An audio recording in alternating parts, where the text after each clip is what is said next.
for visiting my cooking channel. I'm Dorothy from letseatmalaysian.com. Now today I'm going to teach you how to make Mee Siam, and this is my way.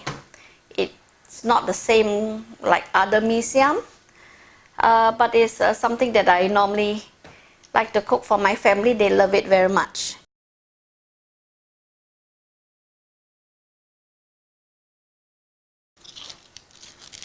Roughly chop it up,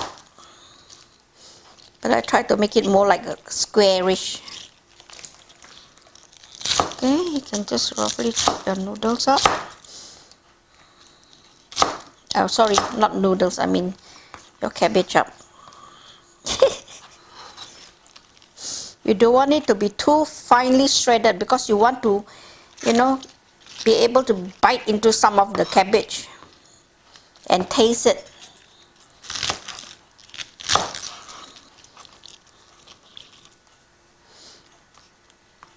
And since cabbage can actually be eaten raw, since you have it in coleslaws, when you cook the noodle, you don't have to wait for it to be totally soft. You still want a bit of a crunch in your cabbage. Now, if you notice, I'm not in my own kitchen. I'm at my sister's place. And so, whatever I can find here, it's all from her fridge. Now, I'm using rice vermicelli for this dish, and my favorite, YY noodles, and they come in a pack of 10 bundles. Now I'm making 6 bundles, and 1 bundle is enough for 1 person. So I'm trying to make 3 meals out of it. Now, 1 bundle actually is more than enough for 1 person. So 2 bundles, when you cook it with all your other ingredients, it can amount to quite a bit. First of all, I have pre-soaked my noodles, and what I have to do is, when you fry your noodles, if you have it in long strips, it's a bit difficult to turn them, so I'm going to cut them into smaller bits. Roughly cut them, you don't have to, make them into too small. Just turn them and give them a rough chop. Now for this dish, I have my favorite again, my naughty bits, my pork lard. Now there are those of you who don't like to take pork lard for health reasons. You can omit this. I've got garlic, which I love a lot, so in this dish I've put in, if it's a big clove of garlic, it will amount to at least 4 or 5 cloves here, which is chopped roughly. I've got here 1/3 cube of prawn stock or prawn broth. Here I have cabbage that I've coarsely diced. Now when I cut my cabbage for noodles, or if I'm doing a stir fry, I always take out the center part of the leaf because it's hard. Now if I'm doing a soup where I put the whole leaf inside, then I won't need it because it'll get soft. But if you're doing a stir fry, this tends to be quite hard in the dish, so it's not nice to have hard bits inside. So that's why I always cut out the center part. I have here 3 tomatoes that are diced up, 2 brown onions, again diced. I have here 2 Thai fillets. Now, if you can't use Thai fillets or you prefer to use breast, it will probably equivalent to about half a chicken breast. If it's a big chicken, half a chicken breast, and then you chop it into, slice it into thin slices.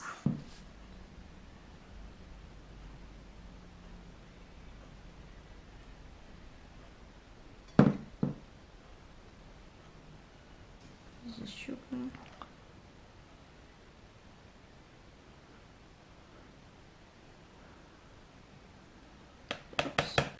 It's on the floor.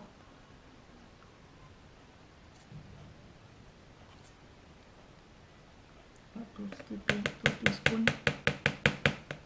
And you just mix it in. Let it stand. I have, these are banana prawns, and what I've done this time, I have actually deveined it and just chop it into bigger pieces, because what you want is you want to get a bite of that prawn. Here I have Calamansi lime. Again, this is from my garden, the tree. Actually, it's my sister's garden. Now, to substitute this, if you don't have Calamansi lime, you can use a normal lime. You can even use lemon, or if you don't have that, you can even use vinegar, any type. So cider vinegar, brown vinegar, white vinegar, it's up to you. But as I said, when I teach you how to put it in, always start with a small amount, because you do not know how much tang you want, and you don't want to actually get it too sour in your noodles. All right, let's go on to start cooking.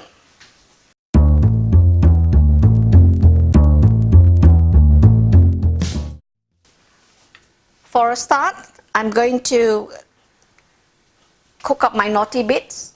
You probably would have seen it in a previous video. As I say, if you don't use pork lard, then you cook, you start off straight with your cooking oil. But because I'm doing my pork lard first, so if you've not seen my previous videos, I can show it to you again. These are what I use in my cooking. A wooden spatula, which is good. And of course, preferable is to use a non-stick pan. This is not non-stick anymore.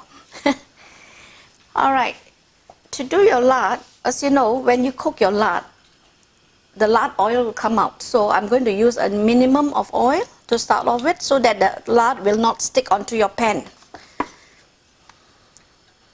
Oops, never mind.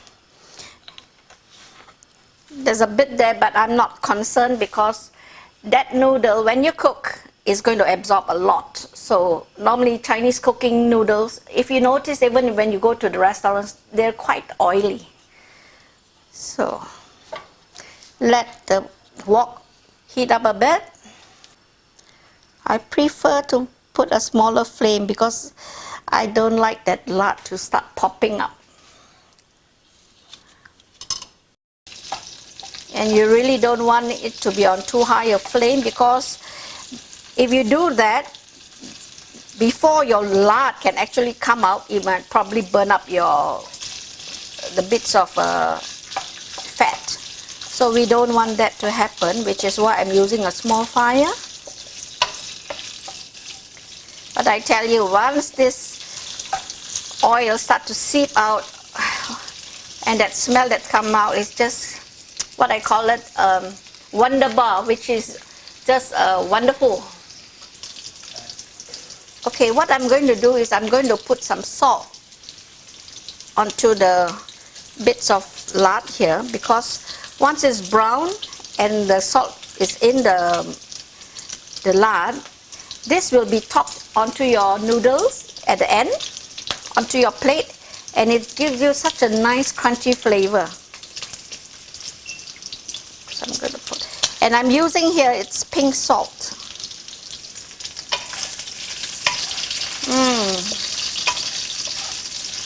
The smell of the lard is already coming out, which is really good.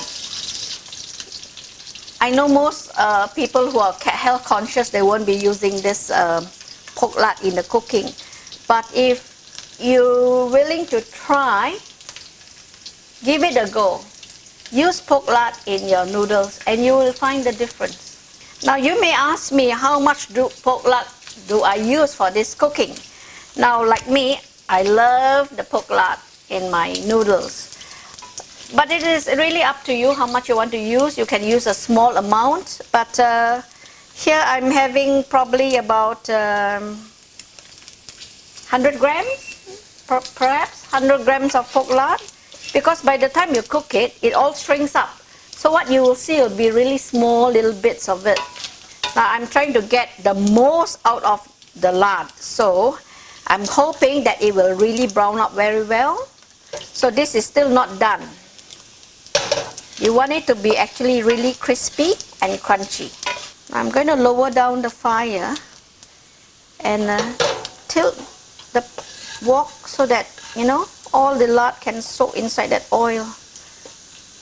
I'm trying to get it as brown as possible, because it's not nice, you know, when you bite into a bit of pork lard and all that oil oozes out. That's something that you don't want. So you want it nice and crunchy, just like pork crackle. You know, you don't want to have oil oozing out of a pork crackle. And I don't think there is going to be much coming out of the little bits anymore. So I'm going to transfer it into a bowl and keep it aside for topping onto the noodles later on. Alright, I'm not going to do anything with the flame. I'm not going to put it up because it's pretty hot already. So we start off with putting in the garlic.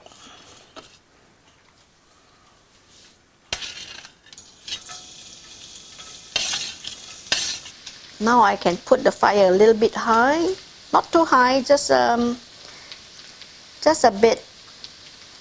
It's not even medium, it's just slightly. And once you start to see the garlic browning, you can put in your prawn stock.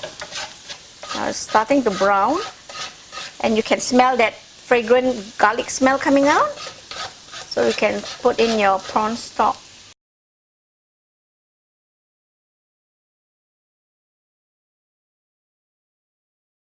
Okay, next you put in your onions.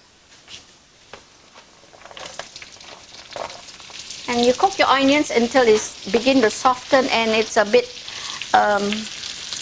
transparent. You want the flavor to really get into the dish.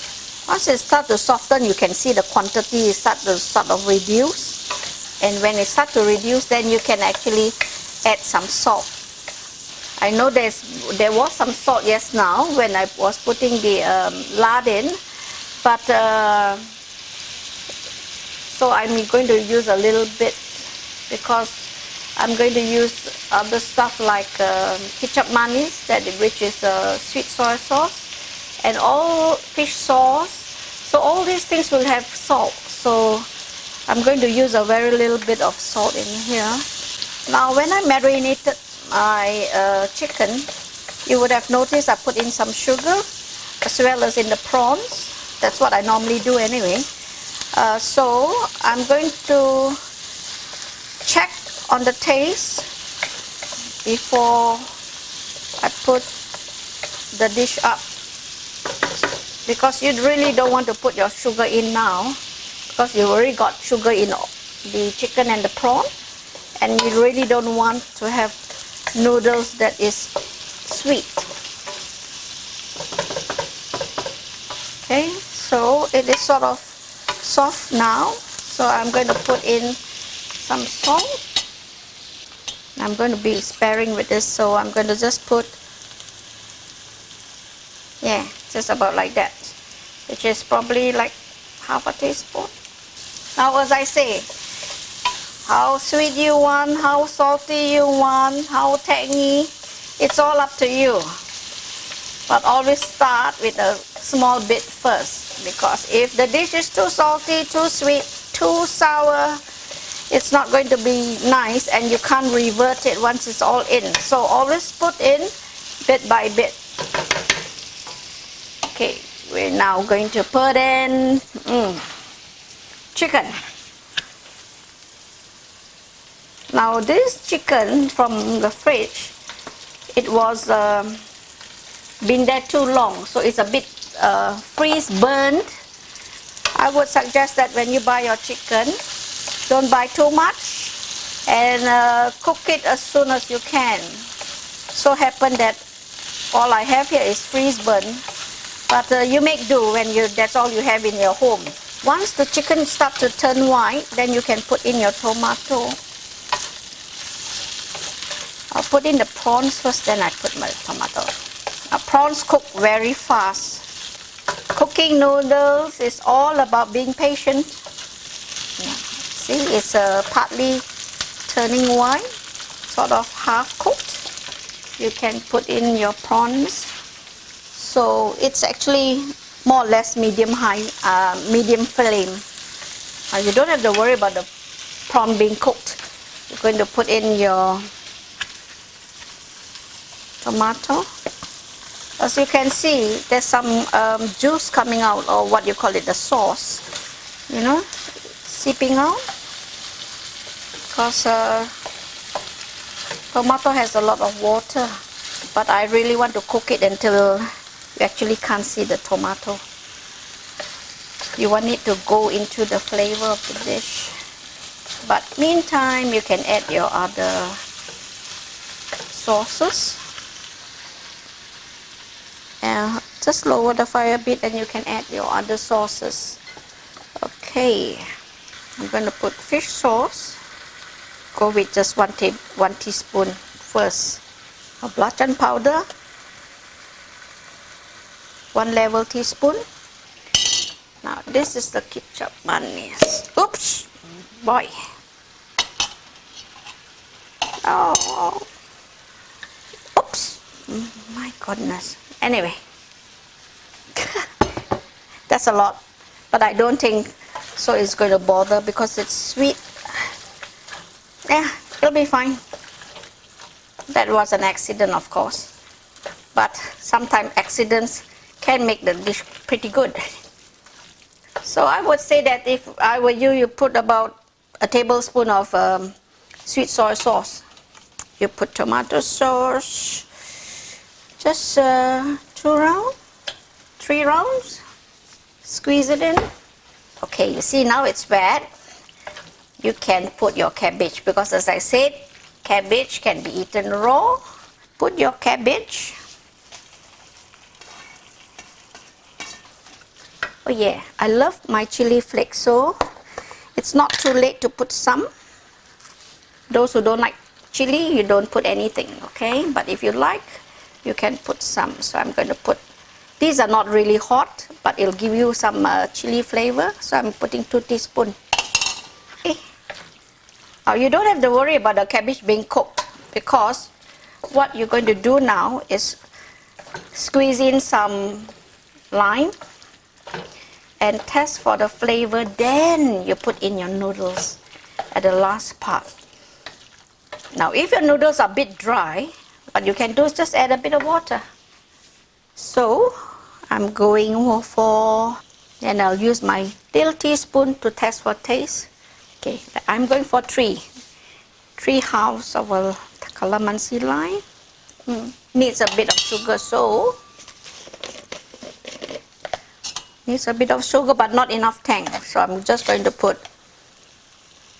about a teaspoon of sugar.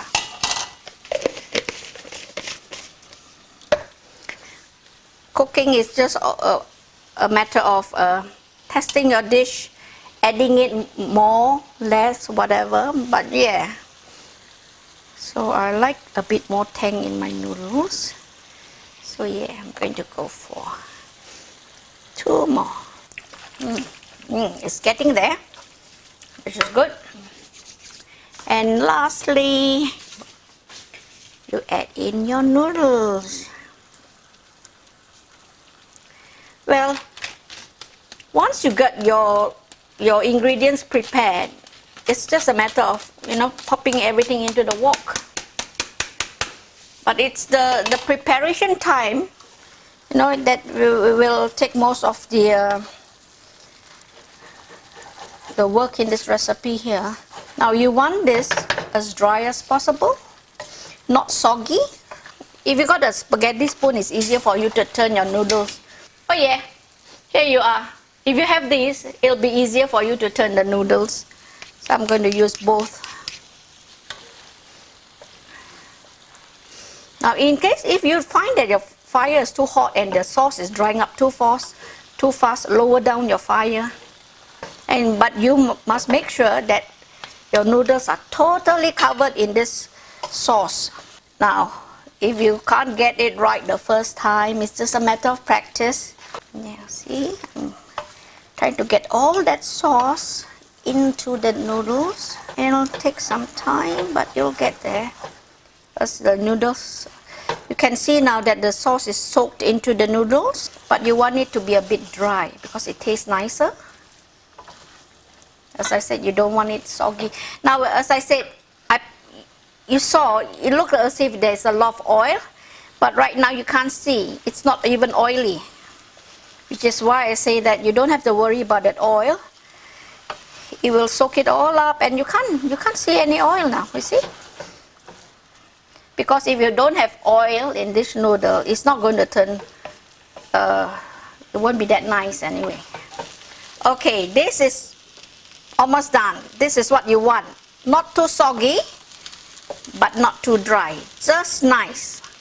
So you are done now, and it's a matter of just putting up onto the dish. So this is my dish, my own style of Mee Siam. Hope you enjoy it, and if you like my recipes, please log on to YouTube, subscribe, and enjoy.